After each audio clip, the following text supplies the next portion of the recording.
مہدی سانس نہیں لے سکا۔ مجھے یقین نہیں آ رہا، یہ واقعی مر گیا ہے۔ مشاری نے کہا، ریلیکس رہو، نیپالی ہے، ابھی زندہ ہو جائے گا۔ یہ سن کر مہدی کی جان میں جان آئی اور وہ بولا، مشاری یار تم نا بہت عجیب ہو۔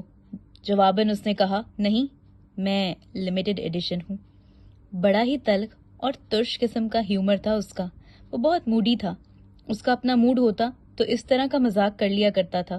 مہدی اسے پوچھنے لگا، اچھا اب بتاؤ یہ کون ہے؟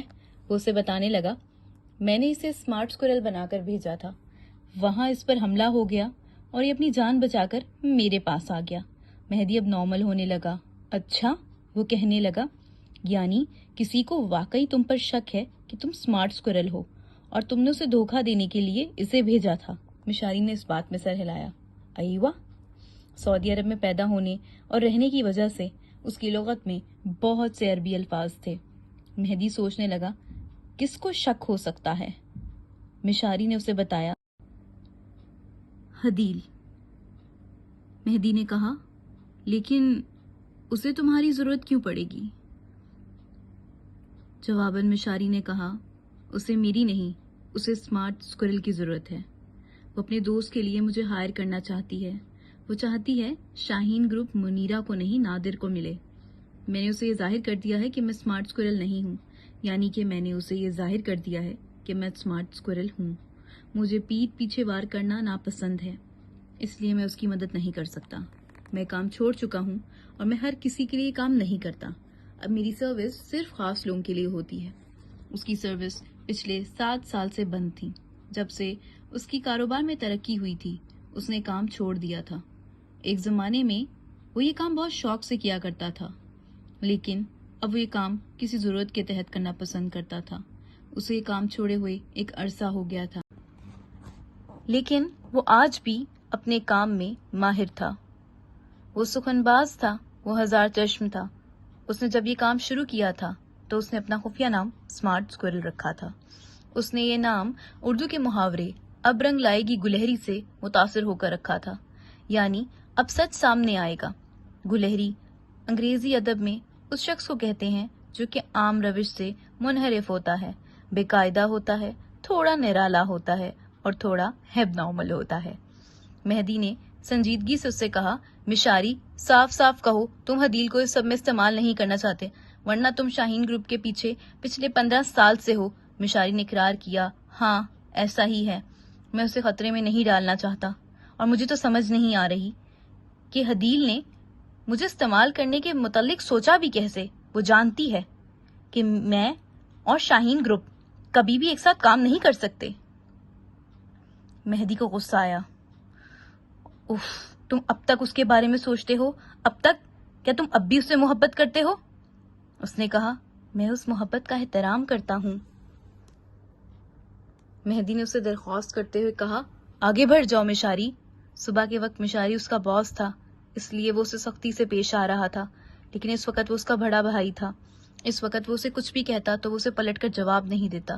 وہ نہیں چاہتا کہ کوئی بھی اس کے بھائی کو سفارشی امپلائی کہہ کر بلائے۔ وہ مہدی سے کہتا نہیں تھا، لیکن وہ اس کی فکر کیا کرتا تھا۔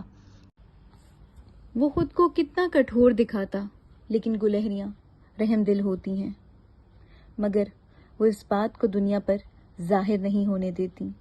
وہ اپنی پرسنل اور پروفیشنل زندگی کو الگ رکھنا بخوبی جانتا تھا۔ پتہ نہیں اس نے تہانی کے ساتھ رعایت کیوں کی تھی، شاید اپنے موڈ کی وجہ سے۔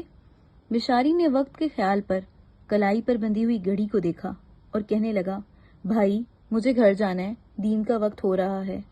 اگر لوگ کہتے تھے کہ اس نے دین کو باپ بن کر پالا ہے تو اس نے یہ ثابت کیا تھا۔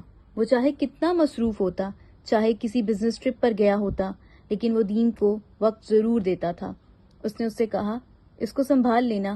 وہ مزید کچھ کہے باہر نکلنے لگا۔ مہدی نے اس سے کہا، کبھی اپنے لیے بھی سوچ لیا کرو مشاری۔ لیکن مشاری باہر نکل گیا۔ جب شیشہ ٹوٹتا ہے تو اس کے بکھرے ہوئے ٹکڑے ہیروں سے کم نہیں لگتے۔ ٹوٹتے ہوئے ستاروں کا منظر ہمیں مسحور کرنے کی صلاحیت رکھتا ہے۔ ہر ٹوٹنے والی چیز بہت خوبصورت ہوتی ہے۔ مشاری کا دل ٹوٹ چکا تھا اور وہ ٹوٹ کر اور بھی حسین ہو گیا تھا، خود سے بے پرواہ اور بے نیاز، لیکن लोगों से हमदर्दी रखने वाला। एक लड़की योगा मैट पर बैठी हुई थी। उसकी रंगत गंदुमी थी और उसके गालों पर दानों के निशान थे। वो इस जदीद दौर की हर दूसरी लड़की की तरह पॉलिसिस्टिक ओवरी सिंड्रोम का शिकार थी। उसे उसकी डॉक्टर ने अच्छी डाइट रखने और रोज वर्जिश करने को कहा था। दीम, एक बुजुर्ग खातून जिम रूम में चली आई। उसने पलकियां उठाकर उनकी जानिब देखा। उन्होंने अपने हाथ में दूध का ग्लास पकड़ा हुआ था। इससे पहले वो उसे कुछ कहती, वो बोली, दादी, डॉक्टर ने दूध मना किया है, इससे हार्मोनल एक्नी होती है। वो नाराजगी से कहने लगी, वाह क्या बात है तुम्हारी डॉक्टर की, अजीब अजीब बातें करती है तुम्हारी डॉक्टर। हमारे जमाने में तो कहते थे कि दूध पियो, दही खाओ, रंग गोरा होगा, और तुम लोग कहते हो कि दूध नहीं पीना, दाने आएंगे। वो उनसे कहने लगी, आप मेरे लिए बादाम का दूध बनवा दें, मैं वो पी सकती हूँ। बेटा, दही, दूध, लस्सी मैदे की गर्मी मारता है, दादो प्लीज प्लीज दादो, मेरा मसला और है। दीम बहुत छबीली थी। फैशन, कपड़े, मेकअप, स्टाइलिंग और फोटोग्राफी करना उसे बहुत पसंद था। तहानी ने मिशारी की लुक्स में जो तब्दीलियां देखी थी, उनके पीछे भी दीम का ही हाथ था। मिशारी के कपड़े, उसकी स्टाइलिंग सब दीम किया करती थी और वो उसे उसके लिए कभी मना नहीं करता था। कुछ अरसे पहले उसने व्लॉगिंग शुरू की थी और दादी का कहना था कि इसी वजह से उसको नजर लगी है। उसके चेहरे पर एक्नी हो गई है। उसका रंग गंदुमी था, लेकिन उसके नैन नक्श बहुत खूबसूरत और पुरकशिश थे। उसने दूसरी लड़कियों की तरह कभी गोरे रंग की ख्वाहिश नहीं की थी, लेकिन वो कहती थी कि उसका गोल गोरा रंग नहीं, बल्कि उसका गोल एक क्लियर स्किन है। उसका मानना था वो लड़कियां जो अपनी जिल्द का ख्याल नहीं रखती, वो अपने साथ ज्यादती करती हैं। वो अभी BBA ऑनर्स की तालिबा थी और मिशारी चाहता था कि वो अपनी तालीम मुकम्मल करने के बाद उसके साथ दफ्तर में काम करे, लेकिन बिजनेस संभालने में उसे कोई दिलचस्पी नहीं थी। दादी को कभी कभी हैरानी होती थी कि मिशारी ने उसे इतनी छूट क्यों दे रखी है, उसे क्यों व्लॉगिंग करने देता है। मिशारी तो पुरानी सोच रखने वाला एक मशरकी आदमी था, तो फिर आखिर वो दीम को कुछ क्यों नहीं कहता था। दरअसल ऐसा नहीं था कि दीम सिर्फ फैशन के लिए ब्लॉगिंग किया करती थी, बल्कि दीम की ब्लॉगिंग का मकसद समाजी और नफ्सियाती मसाइल की आगाही था। उसका कहना था, कोई वकालत करके सोशल वर्क करता है, कोई सहाफी बनकर इंसानी खिदमत सर अंजाम देता है, और मैं व्लॉगिंग करके लोगों की तवज्जो उन मौज़ूआत की तरफ लेकर आती हूँ जिससे ये मुआशरा ना आशना है। जरूरी नहीं है मैं वही 2-4 पेशों में से किसी एक पेशे का चुनाव करूं तो मेरी बात सुनी जाएगी। ये जदीद दौर है और इस जदीद दौर की नई जरूरतें हैं और नई सहूलतें हैं। मेरे काम का प्लेटफॉर्म सोशल मीडिया है, तो इसका ये बिल्कुल भी मतलब नहीं है कि मैं घटिया मवाद बनाती हूँ।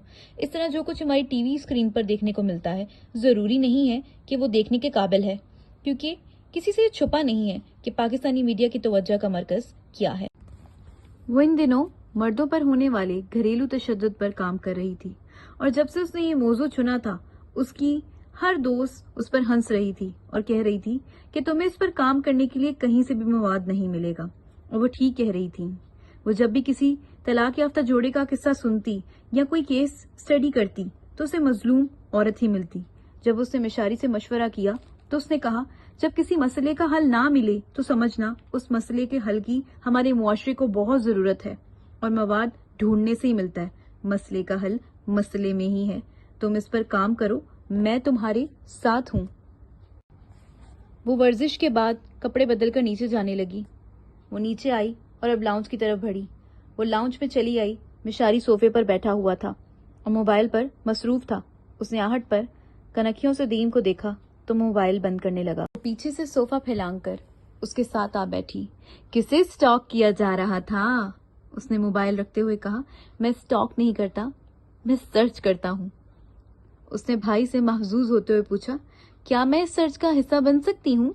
मिशारी ने नफी में सर हिलाया। नहीं, बिल्कुल नहीं। उसने मासूमियत से पूछा, वाई एम आई नॉट 10? जवाबन उसने कहा, you are 10 but you are not a squirrel. ये सुनकर उसने खफगी से कहा, आप और आपकी गुलहरियां। वो अब संजीदा होने की अदाकारी करते हुए पूछने लगी, सच सच बता दें किसे स्टॉक कर रहे थे, नहीं तो अगर मेरी गैरत जाग गई तो अच्छा नहीं होगा। मिशारी ने संजीदगी से उससे पूछा, अच्छा तुम्हारी गैरत? हाँ ना, वो उसे बताने लगी। جیسے میرا ماننا ہے کہ مشرق میں مرد پر بھی گھریلو تشدد ہو سکتا ہے، اسی طرح عورت کی بھی غیرت ہوتی ہے، اور اگر وہ جاگ جائے تو جرم ہو سکتا ہے۔